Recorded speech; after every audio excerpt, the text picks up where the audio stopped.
Yes, so this is a taster session. What we mean by that is that Maggie and I are both going to try and give you an idea of the ways in which I in film and Maggie in drama might approach teaching a seminar or might approach teaching a topic. And the topic we've chosen is Notting Hill. This is just the kind of introductory section of the session. We've got a few queries of you now already, as we've said, if you want to put in the chat so we can see where you are and what stage of your studies you are. That's quite useful for us, so we know how to what kind of questions you might be asking us later. So pop those answers in the chat and let us know where you are. So yeah, I'm going to give a talk about how film might approach the topic of Notting Hill and then ask you a question which you can answer in the chat. Then Maggie's going to give you a talk about her perspective on Notting Hill from drama, and followed by a question for you to think about and answer in the chat. Then we'll have an open session where you can ask us anything you want about doing film or drama or both here at Queen Mary, or in fact anything about Queen Mary. And the student ambassadors will be here as well. So let's press on. How might film approach Notting Hill? Now, as you'll notice there, I've put it in italics. By that I mean Notting Hill, the film. Notting Hill is a place in West London. It's a stop on the Central Line. What do we mean by teaching Notting Hill? It sounds like quite a strange thing to think about even. But it is a construct as well as a place. It's an idea. It has associations. It has themes. It has people associated with it. And also, as a place, it's a real kind of what we might call a locus of social and political change. It's somewhere where a lot of things have happened over many decades, many years. So it's a site of meaning as well as just a place and as well as just a topic. Now, most people, when we think about Notting Hill, the first thing that comes to mind is probably the carnival. And Maggie is going to talk to you or focus on that in her presentation. Now, I want to start by thinking about how Notting Hill appears in film. And I'm going to start off by playing you a clip from a film that you may have seen. Let's have a look.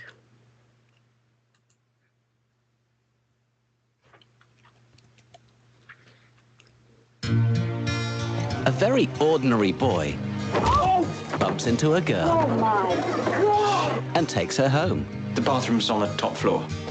It happens all the time. But she is no ordinary girl. She is Anna Scott, the most famous film star in the world. And when they get together, everyone has something to say. Anna Scott, Anna Scott, Anna Scott. Hello, Anna. Scott. Hi, guys. Oh, Jesus, fuck. They always do that when I leave a house. This is a peculiarly strange person to have got involved with. It's not Fergie, is it? You must be Spike. Thank you, God. I don't want to interfere on the thing, but she's in your house. Yes. Well, isn't this perhaps a nice opportunity to slip a one? Spike. But when two worlds collide... I live in Notting Hill, you live in Beverly Hills. Everyone in the world knows who you are. And the news is bad... Tomorrow, there'll be pictures of you in every newspaper in your goddamn underwear. And getting worse. I went out in my goddamn underwear too. Get out. How does an ordinary boy Let's stay calm. No, you ain't stay calm. keep the most famous girl in the world? The fame thing isn't really real. I'm also just a girl. Standing in front of a boy. Asking him to love her. You daft prick.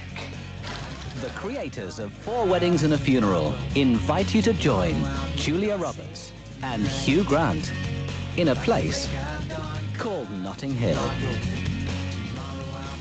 I wouldn't go outside.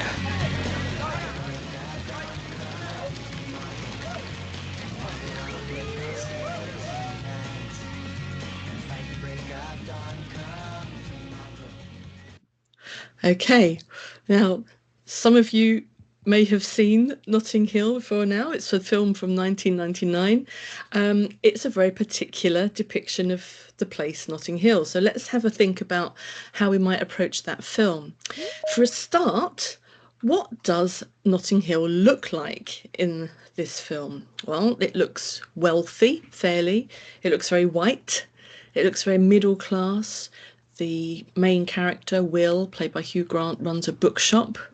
Like in a lot of Richard Curtis films, people seem to have lovely jobs and earn a lot of money that isn't really very realistic. Notting Hill as a place looks very quaint, almost quite villagey, very clean, very happy and with a lovely sense of community. So it's got a very village feel. We might think about the reception of the film. How popular was it? What did fans make of it? That door, the blue door that you see in the trailer, is a tourist attraction. You can look it up. Look it up online, Blue Door, Notting Hill, and you'll see that it's part of a tourist trail through London.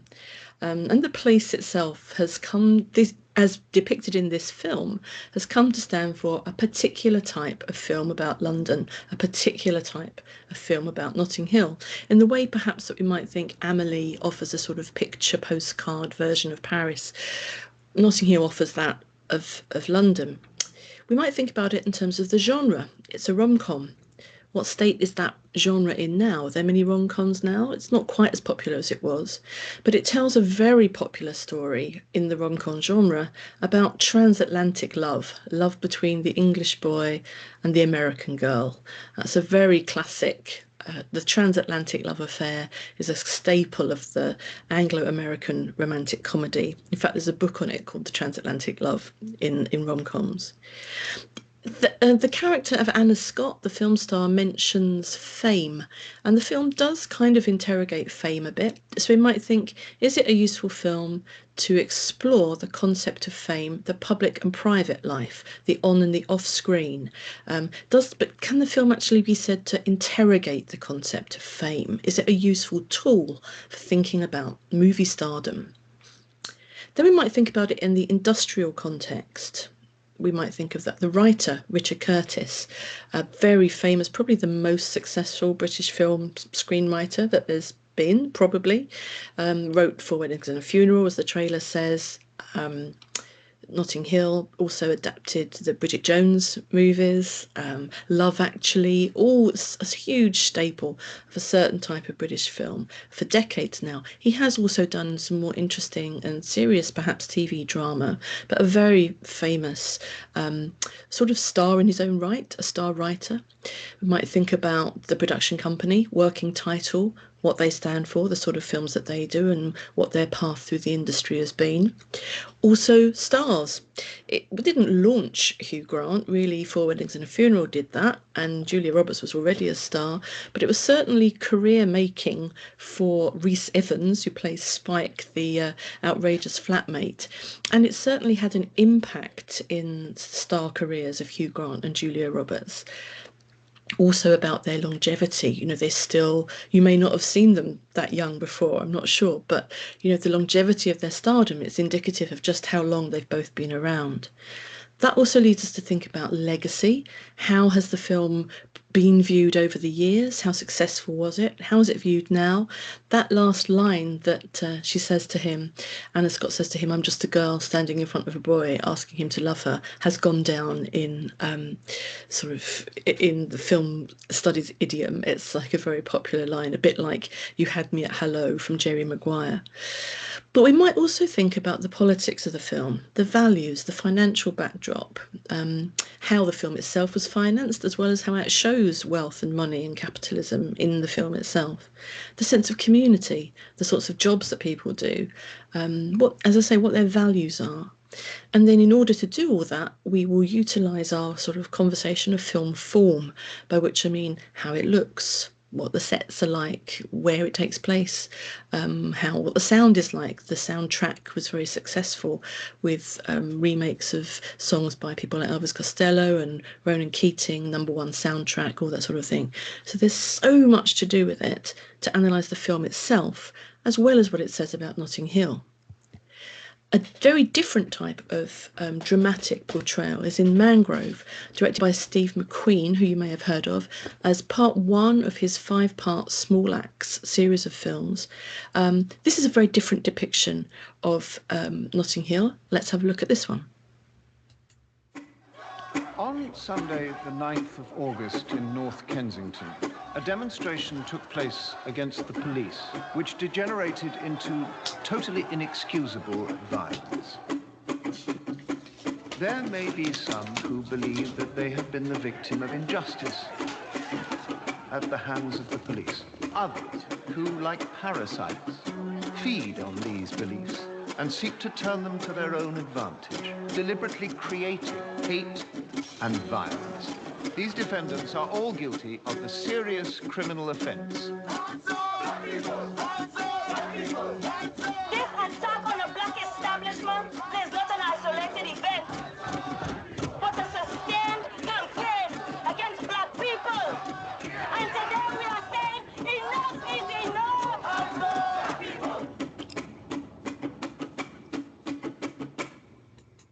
Okay. Oops, just trying to move my slide on. There we go. Okay, might we begin to analyse Mangrove? First of all, we need to see this film in its historical, legal and social context. By which I mean it's based, as the trailer said, based on true events. It's based around the cafe, the Mangrove restaurant in Notting Hill, which is a Caribbean restaurant set up by Frank Critchlow in the late 1960s. Now the neighbourhood at that time, the Notting Hill community, was very much a Caribbean immigrant neighbourhood and was subject right from the beginning to police victimisation, racist police brutality.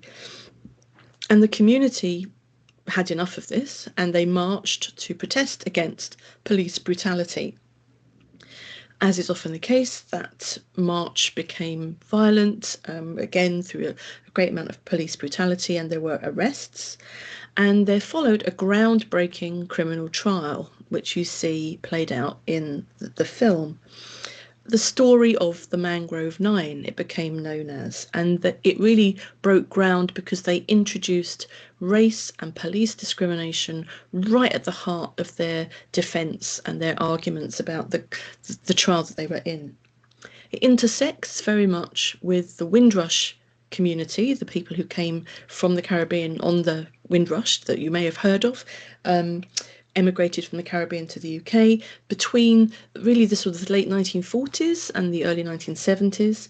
And these people came to the UK in many ways to fill sort of labour shortage gaps after the Second World War. But as you may have heard through what's called today the Windrush scandal, many denied the rights and freedoms and status that they should have received. So in that way, we can see that there's both a historical context, a legal context, a cultural and political, and that context we need to know about then and now, that it still is relevant, that it still impacts the news we see, the papers we read, and the art that is made. Steve McQueen's body of work here, Small Axe, is all about exposing various elements of Black British experience in an incredibly original and novel way. So we might look at it from all those perspectives and then also look at the production itself. Industrially, again, how was it financed? Who backed it? What background does Steve McQueen come from? He's become a bit of a star auteur. Is he an auteur? What does that mean anymore? An author? Does he have a distinctive visual style? It's quite hard to deny that he's not the auteur of Small Axe, a body of films, but can we extend that beyond, take it back to his origins as an artist filmmaker when he was a student? We can also think of the industrial context of Mangrove and the other Small Axe films in that they were shown on television but premiered in the British Film Festival. So, what type of product are they considered now? Are they television dramas? Are they films? Many questions about that.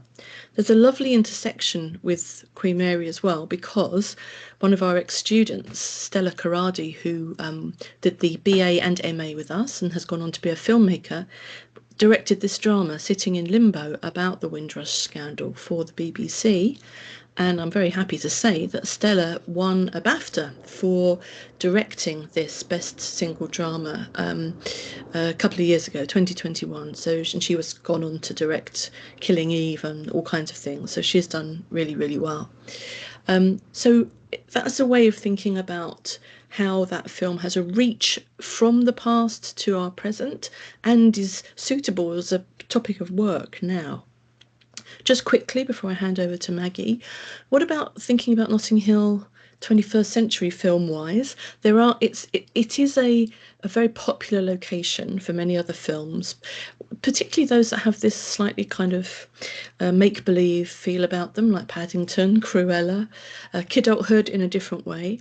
There are many documentary films and video essays. Some of the most famous would be Territories by Isaac Julien and 21st Century Carnival by Matthew Bartlett. These are social commentary documentaries in many ways, considering the lives of people who live there and how politics and community have changed over the years. It forms the basis of several television series, like 7 Days in Notting Hill for Channel 4, and is also the subject of many novels, histories, screenplays, reviews and reports, biographies and autobiographies. So it's pivotal around discussion of the 1958 race riots in London, the establishment of the carnival, and the Mangrove Restaurant and the Windrush generation. So, what is the legacy of both the place and all these films? Well, that's for us to explore. That's what's exciting, and I hope I've shown you there just how many approaches you can take to just a couple of pieces of work that are linked by a particularly rich and exciting and very, very tumultuous part of London that seems to have a great appeal to many filmmakers. Okay, I'm going to stop there.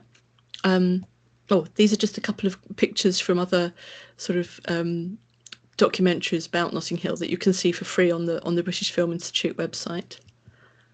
Okay, I'm going to stop there speaking. I'm just going to ask you now to think about, before Maggie starts her presentation, because one of the things that my presentation has raised is, how do you represent a place?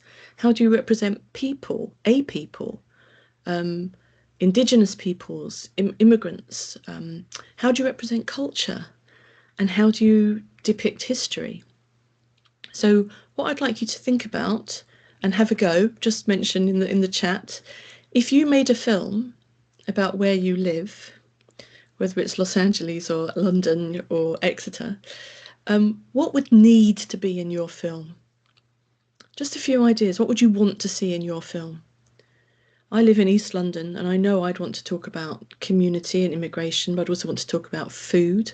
You only need to walk around the area around Mile End to see and smell all the different food influences that there are in the borough.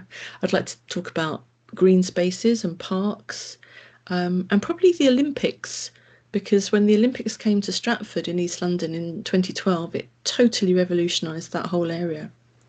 So just have a think whilst I stop sharing and go back to the main presentation. What would you have to put in your film about where you live? Okay.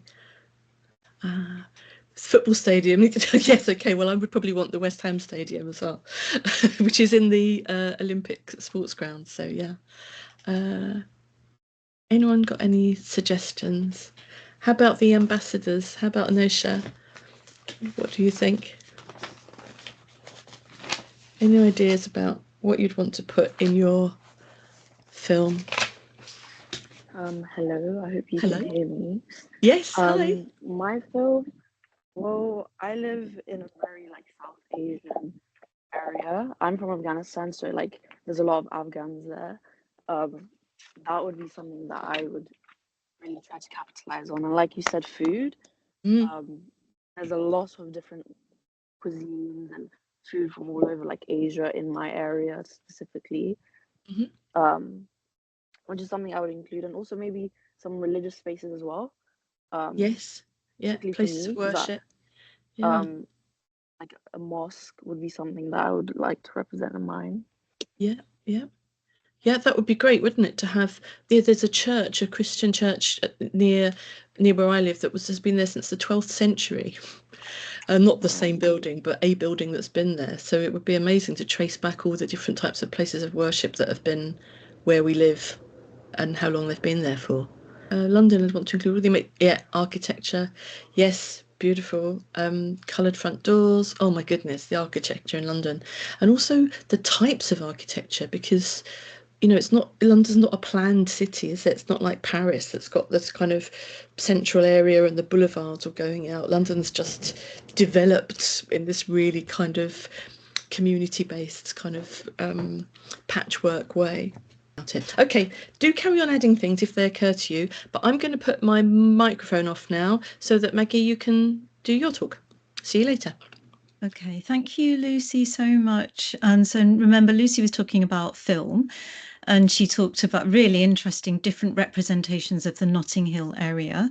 And I'm from the drama department at Queen Mary, so I'm going to be talking about a sort of approach that we might take in drama towards the Notting Hill Carnival. So I'm going to focus on that.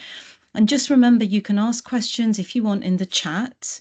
And if you're interested, you might know already that you can study drama as a single subject as a degree in Queen Mary, and you can study film as a single subject, or you can put them together and do a joint honours degree and study both of them. So if you just can't decide, then you don't actually have to choose.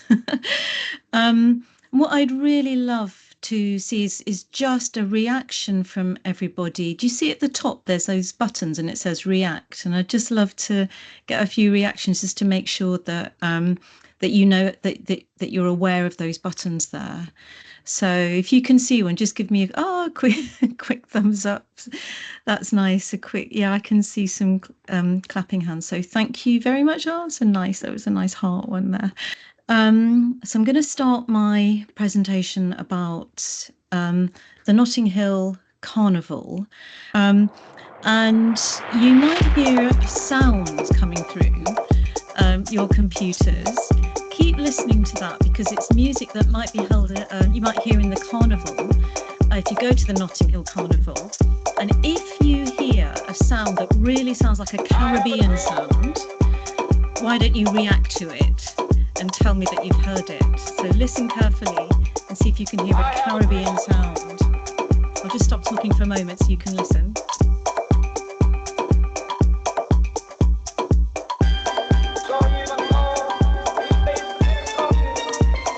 Anybody hear that? Yay! Well done. Yeah, that's the Caribbean sound of the steel drums, and you hear those in the Notting Hill Carnival. It's a really important sound that that reflects the histories and traditions of the Notting Hill Carnival and the Black communities that started the Notting Hill Carnival. And it was so interesting to hear from Lucy's presentation that the film Notting Hill shows that place in such a white way. Whereas in fact, it's an incredibly diverse community with a large population of Black people, of Black communities there, and that will come into my presentation as well. Now this presentation it comes from a module that we do in drama called the spectatorship module. So it's thinking about audiences and practices of spectatorship when we go to the theatre. But of course, we're not going to the theatre when we go to the carnival. We're going to the streets and we're going to participate in something. We're going to immerse ourselves in a performative environment and we're going to actually join in. So unlike so-called normal practices of spectatorship, where there's a sort of line between the spectators and the performers, and you sit there very politely, having paid loads of money in a row, and it all goes dark. In the carnival, you're participating. There's no boundary between you and the performers, or not always, and all of your senses are involved. So it's a very different type of spectatorship and a practice which is very collaborative and participatory.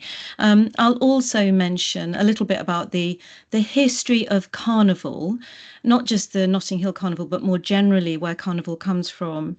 And I'll mention briefly, don't switch off, I'll mention briefly theories of carnival because when we study at universities, I'm sure in those of you doing A levels and other forms of study as well, theories can help us to think more sharply and clearly and in interesting ways about things that we experience in the world. And at the end, I'd love to know about your ideas about carnival and where you would hold one if you could. So just to start going through my slides, I've chosen these to begin with, these very, very brightly coloured ones, because I think that if we think about the carnival as an immersive participatory event, one of the senses that is being feasted is our visual sense, of course, and people wearing these costumes, which can be incredible, and they can spend months on making. And if you've ever, maybe some of you have participated in a carnival, please do give me a reaction if you have done, actually, because it's really interesting to know. Maybe you've spent months making or even years spending making your costumes. So the act of participation, of course, isn't just on the day.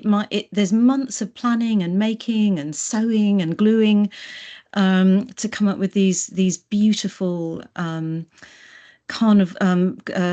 costumes for the carnival, which often reflect people's background and cultural heritages, as you can see in this sort of African style costume here with this wonderful man on the right. We have all kinds of peoples, all kinds of diverse peoples taking part in carnivals and often celebrating their own cultural heritage through the costumes and their ways of dancing.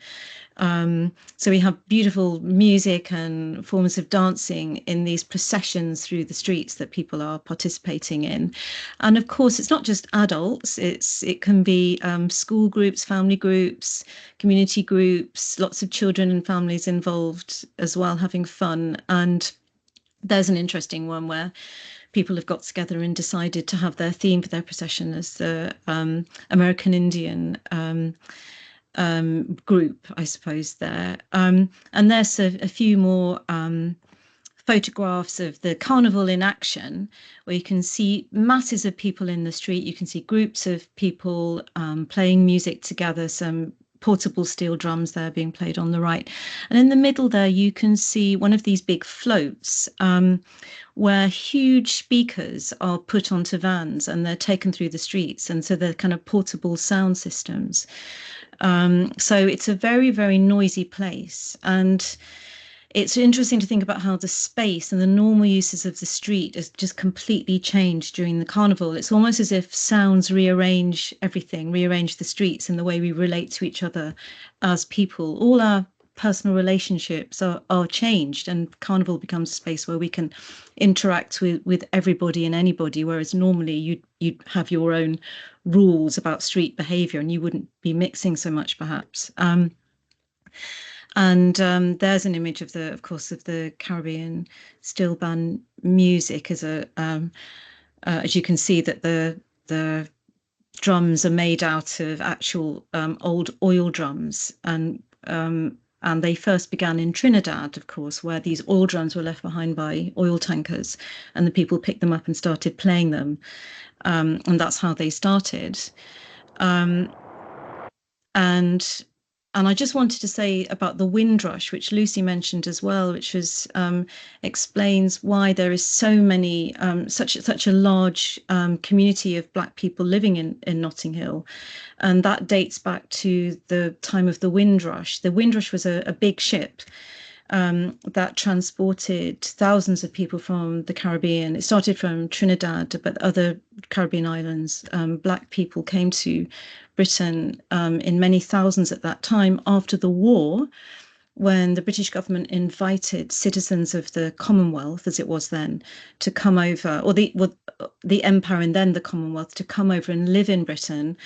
And so many people came and helped to rebuild the country, and they worked on the underground and in our health service and made a phenomenal contribution to the country, which we were very lucky for, bringing with them their cultural practices, like their music, the Jamaican dancehall sound systems that we now see every year in the Notting Hill Carnival, as well as carnival food. So that's part of this immersive participatory experience as well. You can have your own stall of food there in the carnival, and you can eat these lovely dishes, rice and peas, jerk chicken, and all kinds of other delicacies, often from the Caribbean, but also from around the world, because now, of course, Notting Hill is a place where people from around the world live and come to celebrate. And you can see that. I think that picture gives you a sense of the sort of size of things and the thousands of people that descend on that area of London at that time of year, at the end of August. But you can also see a picture of the police there, and as Lucy mentioned when she was talking about the film Mangrove, there have been there is a long history of tensions with the police, and I'm afraid to say racialized treatment of people living in the Notting Hill in the Notting Hill area. And this is ongoing. I mean, it still happens. There are still tensions with the police, who have to ensure, I suppose, the safety of all of these throngs of people. But in so doing, they may react in a quite emotional way, perhaps at times, and they can racialize people, and incidents can happen. And often the police leaders will say that they want to contain the streets. They want the carnival to go into a contained area, perhaps a park with boundaries around it. And the organisers of the carnival always push back against that and say, no, this has to be open. This has to be open. And the streets are our territories. They're where we've lived for decades. And it's not fair to contain the carnival in one area when it's very much a street area open to everybody, in which the normal sort of territories are given over to this sort of joyous celebration, and it validates the right of us to live here in London and be part of the community and to celebrate our heritage. Just quickly, just to say that, of course, Carnival, there are many carnivals all over the world happening, as I'm sure you'll know. That's a picture of a huge one in Rio de Janeiro, which is one of the most huge and famous ones. And I wanted to mention that because to say that many carnivals are connected with Catholic cultures, actually the Catholic religion cultures, and date back many centuries. And they tend to mark the beginning of the Lent period. And Lent is when we abstain from all those lovely things like perhaps chocolate or even alcohol, or things that we're not really supposed to enjoy so much. And we give them up for Lent. And Carnival comes at the beginning of Lent, so we can celebrate and eat and drink and dance and have fun as much as we like before this period of Lent takes place. And then on this slide, this is going back to Venice in the 18th century, so a couple of centuries ago, and you can see the costumes of the period, of course, where the ladies were wearing these amazing gowns. And you can also see that people are wearing masks. And I wanted to show this in particular because the costumes and the masks in the carnival are incredibly historically important when you think about what happens in the carnival, in terms of everything being thrown up in the air and disordered and jumbled up. So the normal hierarchies that happen in our society and structure our life and our culture they're all thrown away in Carnival. You can put a mask on, and if you're, a lowly peasant or somebody who works in the fields and picks potatoes and turnips or something at that time, you could dress up as a lady, and vice versa. So a lady or a gentleman might become somebody of a lower status. So you hide your identity, and in the Carnival, that gives you freedom to behave in a way that's different from the normal social behavior and expectations. So that makes Carnival a really, really interesting time. It's even more interesting when you think about how the Europeans that you saw there in Italy in the 18th century, well, the Europeans, of course, I'm afraid to say, of course, were involved in the transatlantic slave trade. And they took people from Africa and they took them to the Caribbean as enslaved peoples, and they set them to work on the plantations, making cotton and sugar and other products. And so people were enslaved in the Caribbean who'd come from Africa. But at the end of slavery, which happened in the 19th century, they got their liberation, thank goodness. And then those previously enslaved people started to have their own carnivals, and they took on those histories from Europe and began to use them themselves. They appropriated those histories and those practices. And so the previously enslaved person could become a slave master, or they could dress up in a European lady's gown and pretend to be a European lady and mock their so-called polite ways. So you can see this wonderful thing about a carnival where you can become somebody else. You can perform. To bring it back to drama, of course, you can perform as an entirely different person outside your social station, your class, your race, and you can make a kind of comment on your position in society and other people's position in society and their behavior by taking on this persona that isn't your normal way of behaving.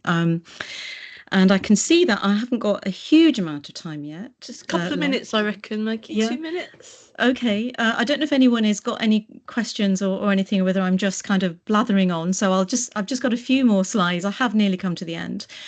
But I just wanted to briefly mention that theories of carnival, the most famous person to have written about carnival was a Russian guy called Mikhail Bakhtin, and he was the person who sort of first wrote about how these human relations in carnival are all turned upside down, and that everybody participates in the carnival. If you go to it, you're all participating in a different way from normal. And he talked about how boundaries between people that normally exist disappear. And on this picture, of course, I've deliberately chosen this picture because it shows the cop, the policeman, having a great time with a performance group of Black performers. And so those tensions that often exist between the police and the communities, in Carnival's best iteration, those tensions might disappear, and it might give us some hope for a space where there is sort of democratic interactions between people, and there is freedom and equality between people. Of course, Bakhtin's theories have been criticised by people who say, okay, so it only lasts a day or a few days, and after that everything goes back to normal. So what does it really change? People just let off steam, and so it doesn't really change for the long run the social structures that tend to put people in hierarchies. So I have come to the last slide, and like Lucy, I was hoping that I could ask you just to spend a moment, and I have spoken a lot and probably a bit too fast, but just to spend a moment thinking about what you've heard, and perhaps to put in the chat just a word or two, perhaps in answer to these questions. What do you think, from what you've heard, might be the most important things about the carnival for you? So what do you think is the most important thing? And if you were going to have a carnival in your space, in your school, where would you have it? What space would you have it in? Obviously, the Notting Hill Carnival takes place in streets. But in your school, what would be the best place, especially thinking about how people mix in and how normal hierarchies tend to disappear even for a moment? So I'd love to see any ideas you've got. I'm going to stop sharing. I put my thoughts.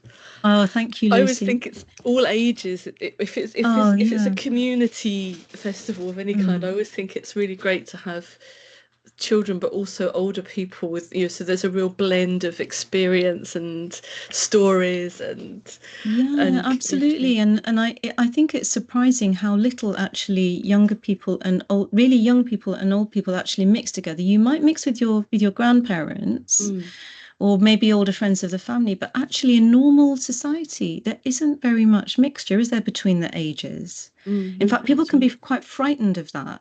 So I think that's really, really interesting to think about how the different ages can mix in a carnival when you might not normally be allowed to even. Yes, And Grace has put a really interesting comment there. I find the community it builds amazing and the excitement that it entails. I go to Exeter College, so there are several buildings across the centre of town. It would also probably have it on the streets connecting the buildings. Oh, yeah. Charging through the buildings. Yeah. Maybe even the police station. Yes, very good. Yeah. Okay. Well, do you have? Does anybody have any questions for us? I mean, do keep thinking about our prompts about film and drama, the carnival, where you live. If you have any questions about that, or anything about our subjects, about studying them at Queen Mary. Any other questions? Question for you? Yeah. Maggie? Very good question, Grace.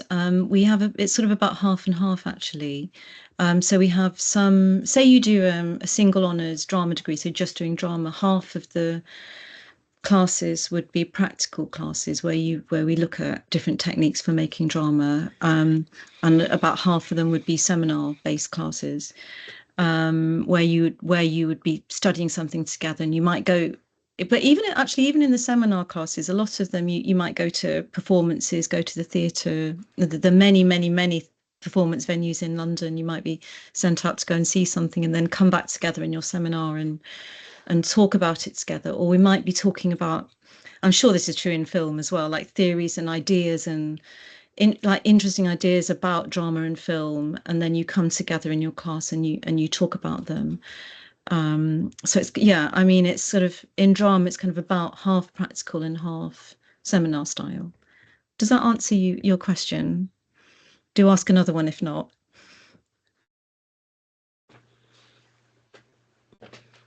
Grace is back.